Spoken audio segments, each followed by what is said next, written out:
Bien chicos, en la historia de la filosofía vamos a tocar primero estos cuatro periodos, ¿ya? Luego vamos a hacer la siguiente parte y en este caso lo que vamos a resaltar va a ser lo más importante, o digamos que lo que está aquí presente en líneas generales es lo mínimo que deberías conocer sobre cada escuela o sobre cada momento de la filosofía.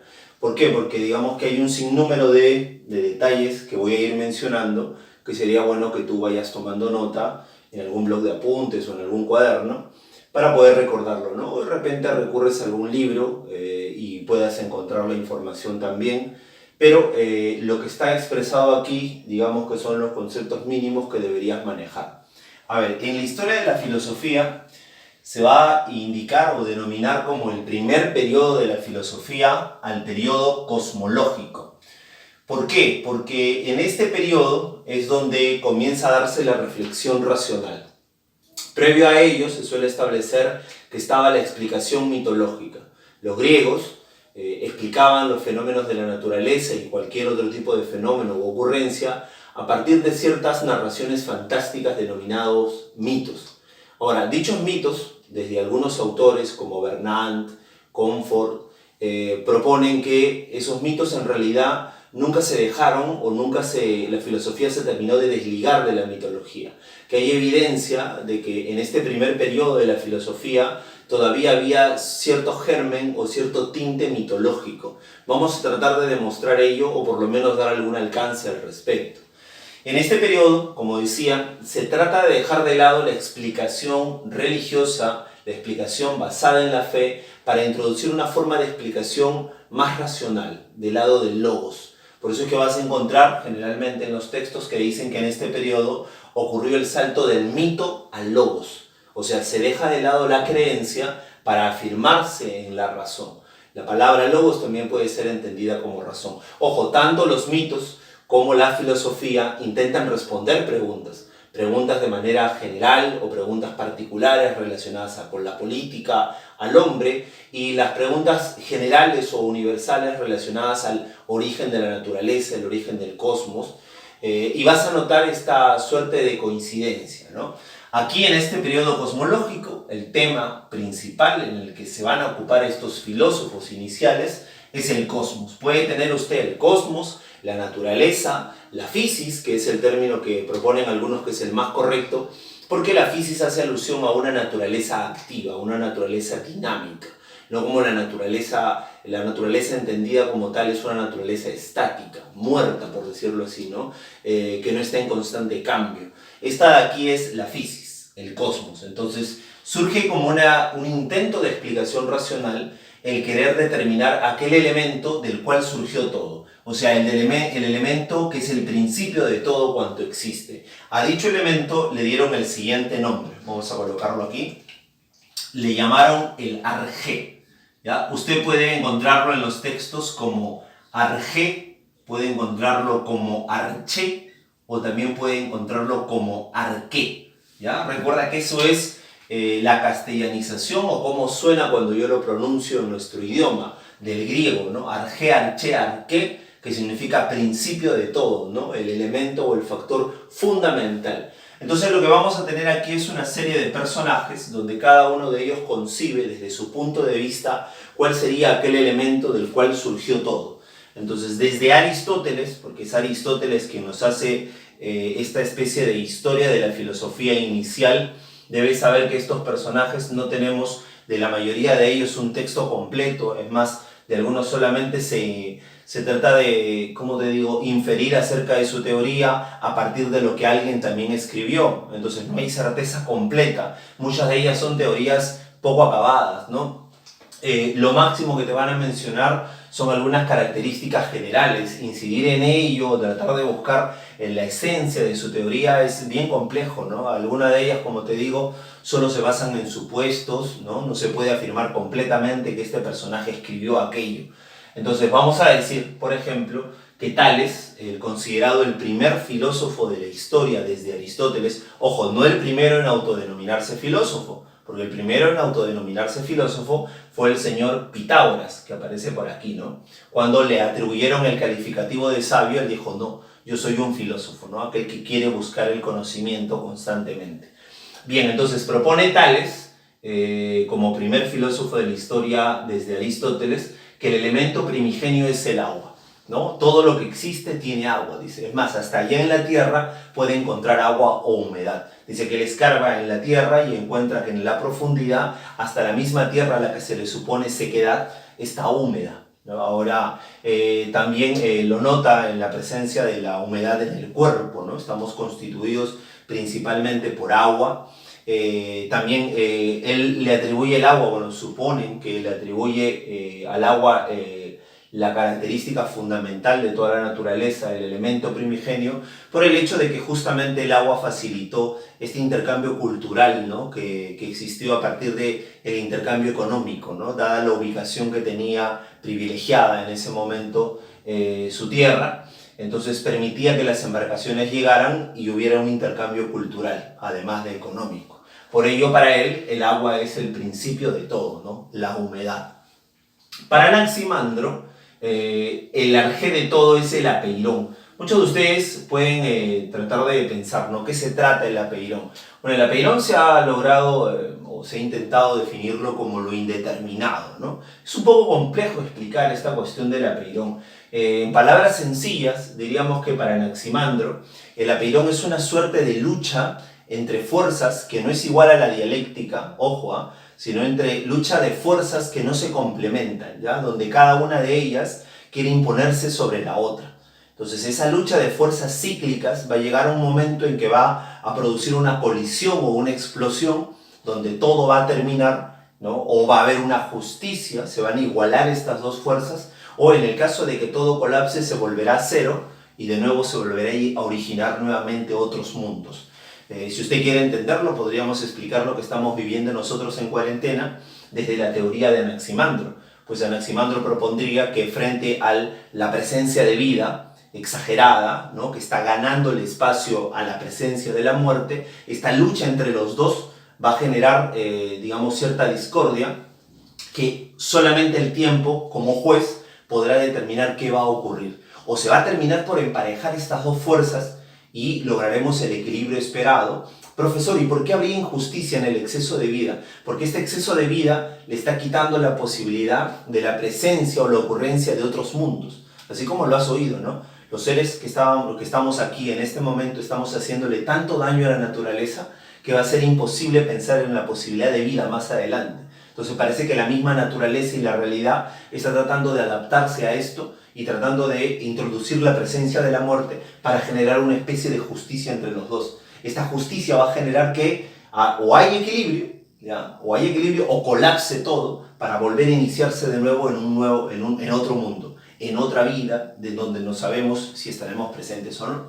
Entonces, una de las dos cosas puede ocurrirnos a nosotros, ¿no? Según desde la teoría de Anaximandro. O colapsa toda esta realidad y se vuelve a cero, ¿ya? Debes haber oído esas teorías en historia, o simplemente se genera el equilibrio. Desde lo que propondría él es que no hay que luchar en contra de esta muerte. No sé si has visto, ¿no? Intentan crear una cura, tratan de establecer un medicamento y nuevamente como que el virus muta y se vuelve más poderoso. Y siempre va a estar así, ¿no? Y antes no morían jóvenes y ahora ya mueren jóvenes. Y antes solamente atacaba a cierto grupo de personas, ahora ataca a todo tipo de personas. Entonces siempre va a existir este problema de un exceso de algo sobre el otro. Entonces ahí va a tratar de emparejarse. Ahora, eso es lo indeterminado, ¿no? Esta actividad que yo no puedo fijar, sino que hay un registro de algo dinámico. Entonces, el apeirón o lo indeterminado. Para Anaxímenes el aire es un tanto simple, ¿no? Se cree que él pensó en el aire porque en su época el alma se emparejaba con el espíritu, con el aire o con el aliento. Entonces él habla de dos posibilidades que pueden ocurrirle al aire, ¿no? Por condensación o rarefacción este puede tomar formas distintas. Puede convertirse en fuego, puede convertirse en agua, puede convertirse el agua en nube, la nube puede convertirse en, bueno, ahí dice en lluvia, la lluvia en tierra, la tierra en piedra, y ahí dice un montón de cosas como que eso puede volver a convertirse nuevamente en aire, ¿no? Pero lo más interesante de su teoría tal vez es creer que él todavía arrastraba algo de esta cuestión mitológica o concepción algo fantástica de que el alma es una especie de aliento, ¿no? Una especie de aire que transita, ¿no? Que abandona el cuerpo finalmente o cuando uno pierde la vida. Y fíjate que este arrastrar todavía algo fantástico está presente también en el mismo Tales, ¿no? Porque si usted lee, por ejemplo, mitología, va a encontrar en obras como la Ilíada o Trabajos y Días, en la Ilíada sobre todo, ¿no? Va a encontrar la presencia de un elemento que explique el origen de todo al océano y a Tetis, curiosamente ligados al agua, ¿no? Entonces no hay por qué pensar que la filosofía aquí es puramente racional, ¿no? Hay quienes consideran, como te digo, que la filosofía en este momento es una especie de mito racionalizado. También, pero es una discusión que está, digamos, más allá de lo que vendría a ser el nivel preuniversitario, pero igual quería comentárselos, porque es interesante considerar eso, ya que vamos a ver tú y yo psicología, y en psicología ocurre casi algo muy similar en las escuelas psicológicas, ¿no? Las primeras escuelas psicológicas todavía no pueden abandonar esta forma de concepción filosófica, y ahí vamos a demostrar cómo. Entonces, el siguiente que vamos a ver es Pitágoras. Bueno, Pitágoras lo conoces hasta por demás, ¿no? Es famoso por haber destacado en sus planteamientos matemáticos, ¿no? Pitágoras, el famoso teorema de Pitágoras, encontró la relación entre los lados en un triángulo rectángulo, ¿no? Ahora, no solamente él destaca en matemáticas, sino también lo destaca Tales. Recuerda que Tales, a partir de la cierta proporcionalidad y de la proyección de su sombra en el piso, pudo calcular el tamaño de las pirámides, ¿no? Pero Pitágoras resalta en relación a los números porque él forma toda una agrupación que es una especie de religión y una doctrina de vida donde da indicaciones de cómo uno debería vivir y donde propone que la matemática es capaz de explicar absolutamente todo. Él habla de un número mágico, un número perfecto al que llama el tetratkis, ¿no? Él dice que habla del punto, la unión de puntos que forman la línea que forma la figura, las dimensiones, y esa unión de la suma del 1, 2, 3 y 4 que da 10 daría lugar a este número mágico que viene a ser el tetratkis, ¿ya? Ahora, bueno, Pitágoras llama la atención, ¿no? En la historia porque se le supone cierta, ¿cómo diríamos? Cierta arrogancia, ¿no? En su posición. Ellos se consideraban especiales y que todos los de su grupo representaban el modelo de ciudadano, ¿no? Y que el Estado debería encargarse de que toda la gente se conforme o se forme y devenga en personas similares a ellos. Una aspiración algo pretenciosa, ¿no? Ya como que se gestaba aquí ese espíritu un poco altanero, pedante de los filósofos.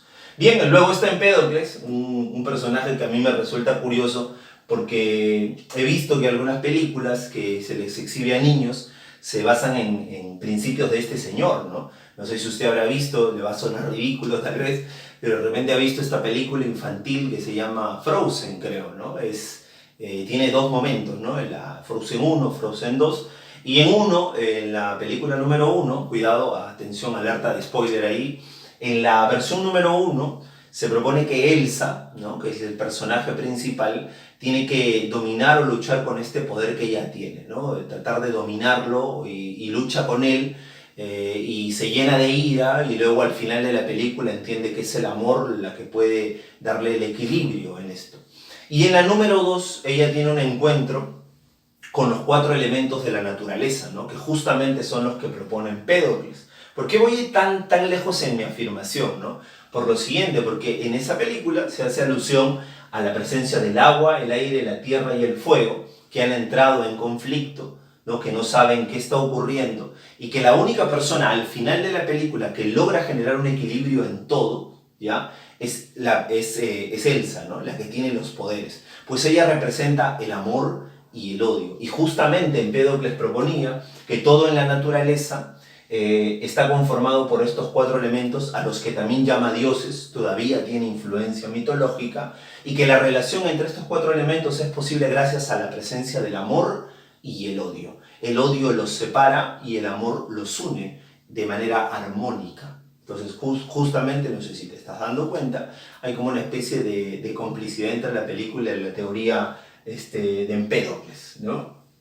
Bien, Leucipo y Demócrito son los famosos por haber propuesto pues, la presencia de átomos en donde dicen que todo está lleno de átomos y la ausencia de ellos daría como lugar al vacío, ¿no? Este vacío es necesario para el movimiento entre estos átomos, ¿no? Tú y yo somos exactamente igual, lo único que nos diferenciamos tú y yo es en el ordenamiento que tienen nuestros átomos, ¿no? La disposición que tienen tus átomos en comparación a los míos genera esta aparente diferencia, ¿no? Pero tarde o temprano, en el momento tal vez que perdamos la vida, nuestro cuerpo formará nuevos átomos o pasará a ser los átomos que realmente era y de repente se convertirá en algo más, pero nunca va a desaparecer, ¿no? Esta teoría sobre los átomos y la presencia del vacío como necesario para el movimiento de ellos lo propone Leucipo y Demócrito.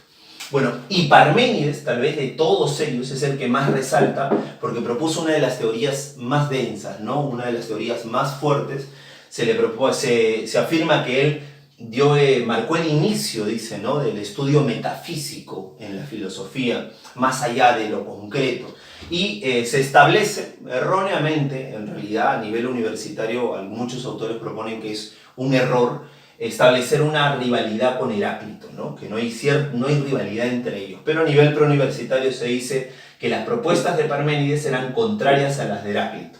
¿Por qué? Porque mientras que Parménides, lo que existía, lo que era aquello que no cambiaba, aquello que era eterno. En cambio, para Heráclito, la propuesta es que nada es eterno, ¿no? Todo está en constante cambio. Y Heráclito hablaba en un lenguaje muy oscuro, por eso lo llamaban el lenguaje oscuro. Este lenguaje oscuro lo adopta por estas adivinas de su época que hablaban en códigos, ¿no? o en frases que uno tenía que interpretar. Entonces Heráclito tiene una frase muy famosa que dice: nadie puede bañarse 2 veces en las aguas de un mismo río. ¿Para qué? Para representar que todo está en permanente cambio. Si yo voy hoy día, me voy a un río, me desnudo y me comienzo a bañar, me saco la carga, todo, la próxima vez que vuelva, mi carga no estará ahí. O sea, el agua que me bañó, que me rodeó, que me sirvió para enjuagarme no estará ahí, porque todo está en constante movimiento. Mientras que para Parménides el ser es estático, ¿no? Este cambio, dice Parménides, es un cambio aparente, ¿no? Ese cambio no existe. En cambio, Heráclito percibe cambio y movimiento en todo. Ojo, de ideas opuestas que a su vez se complementan. No es como la teoría de Anaximandro que propone una lucha entre ellos donde uno quiere acabar con el otro. No, para Heráclito estas ideas se complementan. Es lo que se llama esta lucha de opuestos, se llama la dialéctica. Él va a heredarle la dialéctica a personajes posteriores. Y bueno, a mucho después de este periodo en la filosofía moderna, vamos a ver a personajes como Hegel y Marx que adoptan o heredan el método de Heráclito que viene a ser la dialéctica. ¿Está bien? Entonces, para Parménides, el arjé es el ser estático, el ser que no cambia, el ser eterno, eso que siempre estuvo ahí, ¿ya? Que está obligado a ser, que se puede aprender a través de la razón. Y estos dos personajes luego van a ser, ¿cómo diríamos? Sus teorías se van a tratar de fusionar en la teoría de otro personaje posterior. ¿Ves? Este personaje posterior al que me estoy refiriendo es el señor Platón, el que está por aquí. Él intenta fusionar las propuestas de ambos, ¿ya? Y de ahí vamos a explicar cómo. Entonces, bien, este es el primer grupo, ¿no? Los filósofos cosmológicos.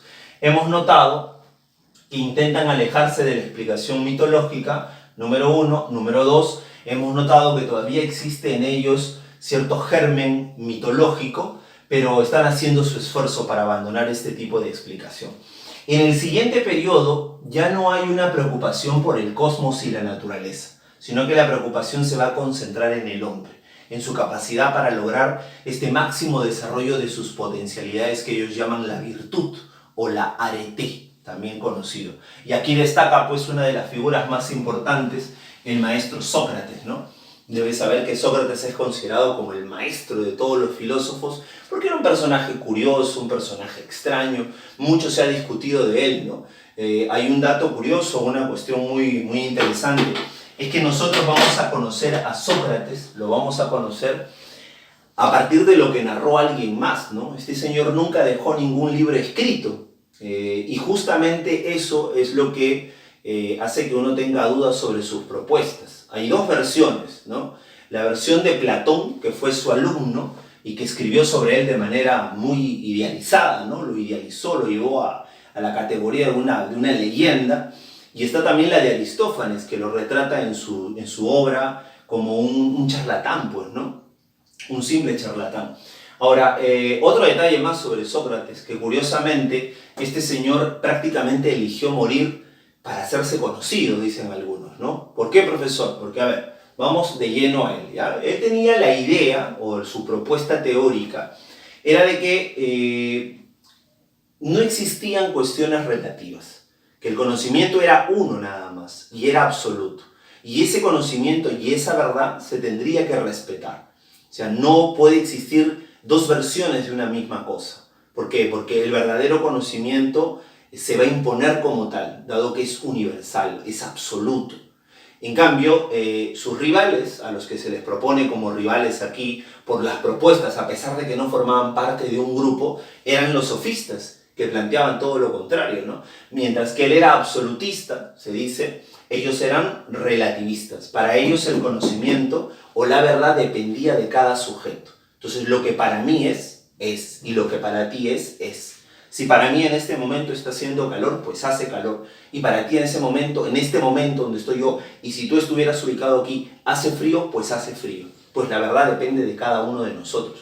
Lo que es bueno no es bueno tampoco, desde la propuesta de ellos, lo que es bueno no es bueno en todos los lugares. Va a depender de la situación. O sea, no solamente había un relativismo sobre el conocimiento, que llamaríamos nociológico, sino también había un relativismo ético, un relativismo moral, cosa muy contraria a lo que proponía Sócrates, porque para él la moral era única y el conocimiento del bien facultaba o hacía posible que uno no cometa un acto inmoral. O sea, él decía, el hombre sabio es bueno porque conoce la naturaleza del bien, solo el ignorante cometería o llevaría a cabo un acto malo, pues desconoce lo que es el bien. Pues es sencillo, ¿no? La explicación. Desde Sócrates dice, si yo conozco realmente lo bueno, y sé que lo bueno me va a traer beneficio a mí, y le va a traer beneficio a todo mundo, y viviríamos en armonía, tendría que estar mal para cometer un acto malo, sabiendo lo que es bueno. Si yo sé que lo malo me va a traer desventuras y tarde o temprano se va a descubrir y la consecuencia de ello va a ser mi sufrimiento, ¿cómo iría a hacer el mal? ¿Cómo realizaría el mal? Los actos de corrupción, por ejemplo, se explicarían desde Sócrates, que son cometidos por gente que ignora lo que realmente es el bien, que comete el mal creyendo que eso nunca se va a descubrir, pues el bien siempre se va a imponer porque es el supremo valor. Entonces, fíjate que la propuesta socrática es una propuesta absolutista. Ahora, este señor enseñaba a la gente a pensar por sí mismos, ¿no? Él proponía que el ser humano tenía que pensar por uno mismo, no tendría que recibir el conocimiento de nadie, pues el conocimiento está dentro de nosotros. Y él dice que no enseñaba, lo que él hacía era que usted logre parir las ideas correctas, ¿no? La verdad, en un proceso que tenía dos momentos, ¿no? Dos fases.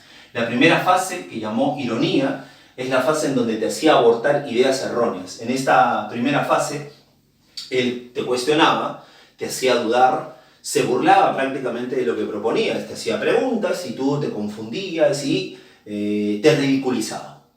Una vez que estabas en esa posición, que ibas a aceptar el que no sabías algo, justamente esta primera frase que dice solo sé que nada sé, se relaciona con esta etapa, ¿no? De la ironía. Pues el objetivo de él en la primera etapa era que tú reconozcas tu propia ignorancia. Reconociendo tu propia ignorancia, recién ibas a estar abierto a que este nuevo conocimiento salga, porque ya estaba en ti. Él no te lo iba a implantar, él solo iba a ayudarte a descubrir y a que logre salir de ti. Ahora, ese proceso era muy doloroso.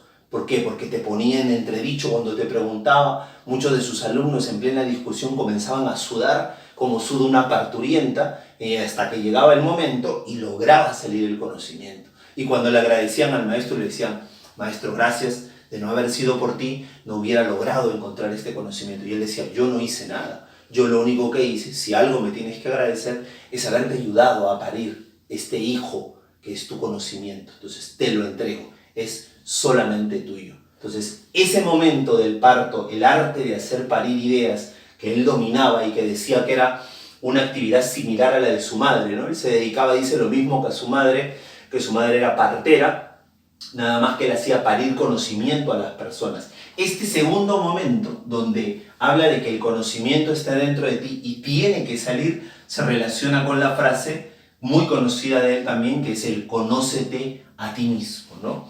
Dicha frase no tiene que ver con cuestiones psicológicas, ¿no? No tiene que ver con el autoconocimiento de mis emociones, sino realmente con cuestiones nociológicas, que el conocimiento está en nosotros, solamente es cuestión de examinarnos. Pues para él es muy valioso el examen de tu vida y el examen de la realidad, que quien no viva haciendo un examen de la realidad o de su vida o de todo lo que transcurre, no está viviendo realmente. Una vida sin examen, dice él, no merece ser vivida. ¿Está bien? Entonces, la propuesta de él generó cierta, digamos, discordancia, cierta problemática, porque muchos jóvenes lo seguían.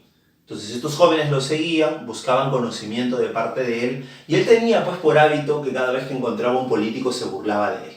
Entonces tú notarás que comenzó a ganarse gente que lo odiaba, y es acusado por dos cargos, ¿no? El cargo número uno indica que se le acusa a él de corromper a la juventud, ¿no? Está corrompiendo a la juventud porque les está enseñando cosas que no debería enseñarse, ¿ya? Y el cargo número dos era de que estaba introduciendo nuevos dioses. Pues sí, él había viajado y había encontrado versiones de otros dioses que no coincidían con los de su localidad, y él aceptaba ello, ¿no? Entonces a eso se le llama impiedad, ¿no? Se era acusado de impiedad por no reconocer a los dioses locales e introducir nuevos dioses. Curiosamente, en el juicio que vas a encontrar tú en la obra de su alumno Platón, que se llama Apología de Sócrates, él no se defiende prácticamente, ¿no? Él lo que quiere es que lo maten, ¿no? Y hay una frase muy desafortunada que lleva a que los que han hecho historia de la filosofía lo interpreten como que él se quiso morir solamente para hacerse conocido, ¿no? Porque en una de las frases él dice: voy a dejar que me maten para que pese en su conciencia que ustedes fueron responsables y ustedes mataron al hombre más sabio de todo el universo. Porque se autodenominaba a partir de una anécdota que tuvo con un amigo que le contó que el oráculo le había revelado que el hombre más sabio de todos era Sócrates, ¿no? Es un poquito largo explicar ahí ese juego de palabras, pero si quiere usted puede buscarlo, porque realmente es un juego de palabras, eso de que él era el hombre más sabio, ¿ya? Bien, los sofistas, por el otro lado, eran todo lo contrario de la propuesta del maestro, pues, ¿no? Pues estos sofistas vendían el conocimiento y ellos sí decían que ellos te iban a enseñar a partir de su experiencia, pues era gente que viajaba mucho. Y justamente en sus viajes encontraron la diferencia respecto de la ética, ¿no? Que había lo que en una localidad era bueno, en otra localidad no se consideraba así necesariamente. Entonces ellos dijeron: parece que la moral es relativa, pues, ¿no? Estas cuestiones de lo bueno y lo malo es relativo, va a depender de la localidad. Y justamente eso es lo que les llevó a pensar a ellos, ¿no? Que al igual que la moral, el conocimiento también lo era. Entonces ellos son considerados, por su intento de enseñar esta virtud para lograr el máximo desarrollo, son considerados los primeros maestros de la historia. Y por considerar esas diferencias también son considerados los primeros humanistas de la historia. Tus maestros de la actualidad del sistema preuniversitario son los sofistas de esa versión, ¿no? Profesor, pero a mí me han dicho que los sofistas son charlatanes, son palabreros. Sí, ¿qué quieres que te diga, no? Podríamos decir que sí, porque encontramos la coincidencia en esto, ¿ya? Que era gente que no se había preparado en un área realmente. Sin embargo, enseñaba aquella área, que puede haber vivido algo, puede haber tenido alguna experiencia sobre algo, pero no tenía, digamos, como esta autorización, ¿no? Para poder enseñar. Y cada uno de ellos se autorizaba a sí mismo para poder enseñar, y no se contradecían entre ellos, dado que lo que él proponía era real y lo mío también, porque el conocimiento era relativo. ¿Y por qué a mí me hace recordar mucho a los profesores preuniversitarios? Porque mucho de eso he visto, ¿no? O sea, un profesor preuniversitario a veces no tiene título en la materia que enseña, sin embargo le enseña.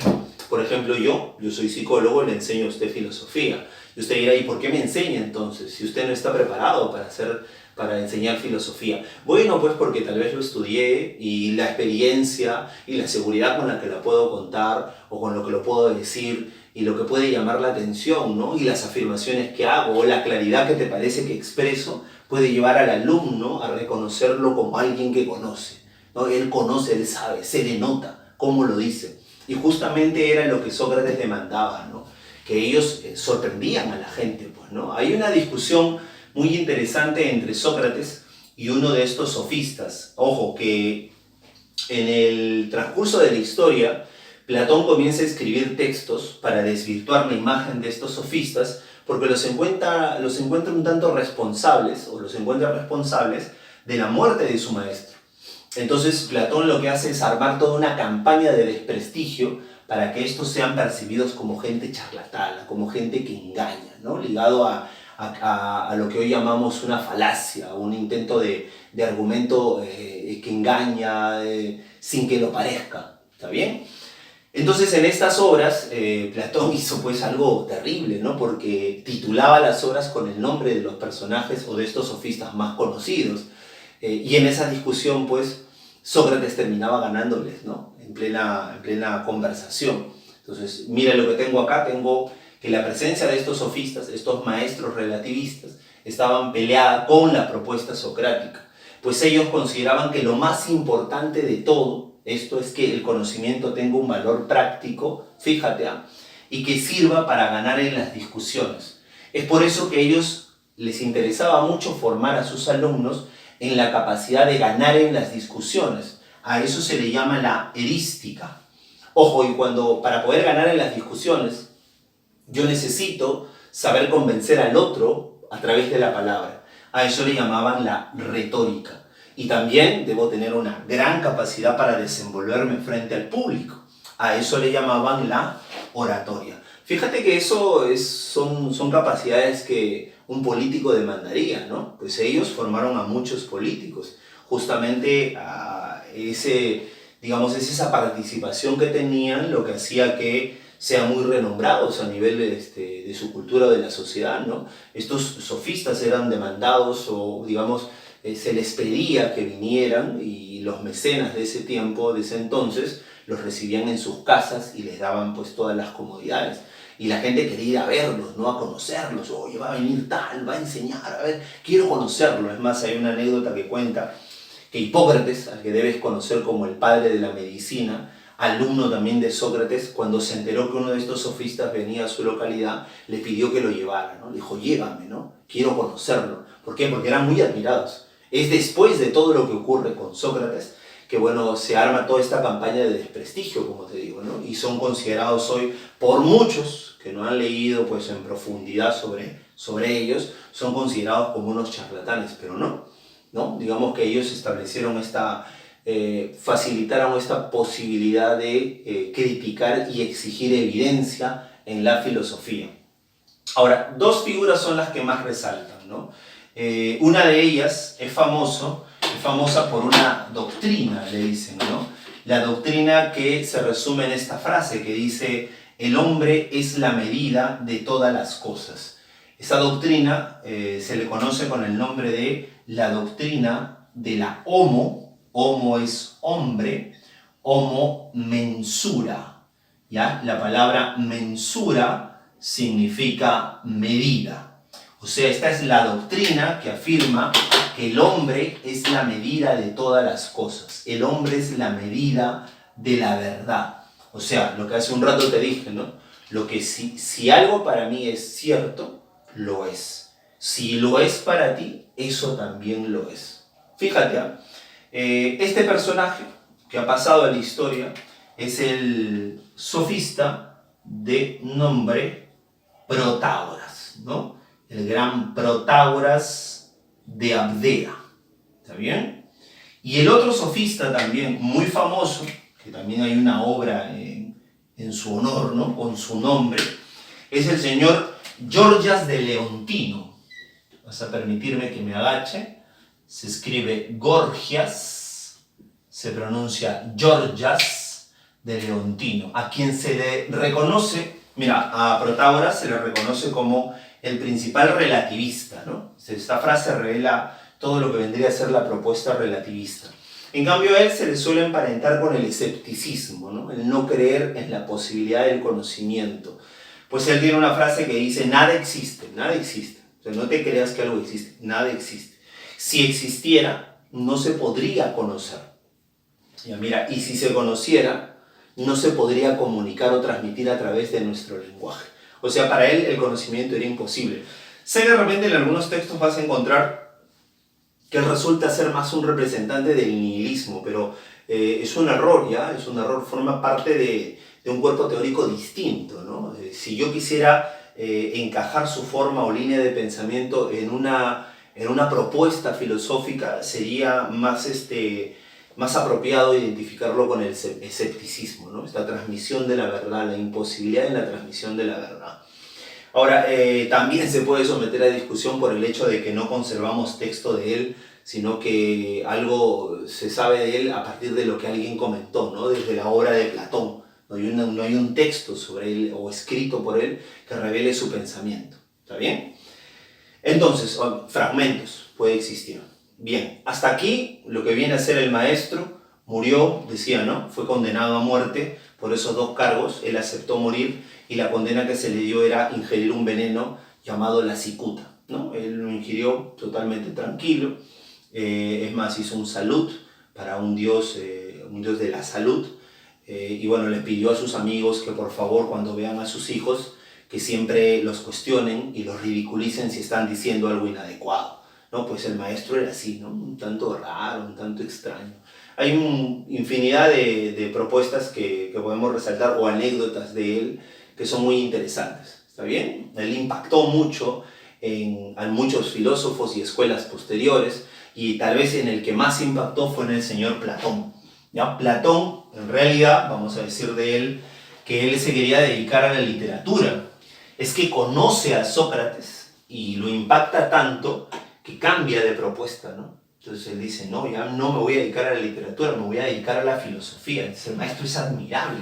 Por eso es que siempre se ha establecido una relación entre él y él, ¿no? Como si hubiera habido una suerte de relación amorosa ahí, ¿no? Bueno, pensemos que, bueno, eso no importa, pensemos que es Platón, ha quedado prendado por las propuestas de Sócrates y no era el único, ¿no? Había muchos en la historia de la filosofía que habían quedado admirados por el maestro Sócrates.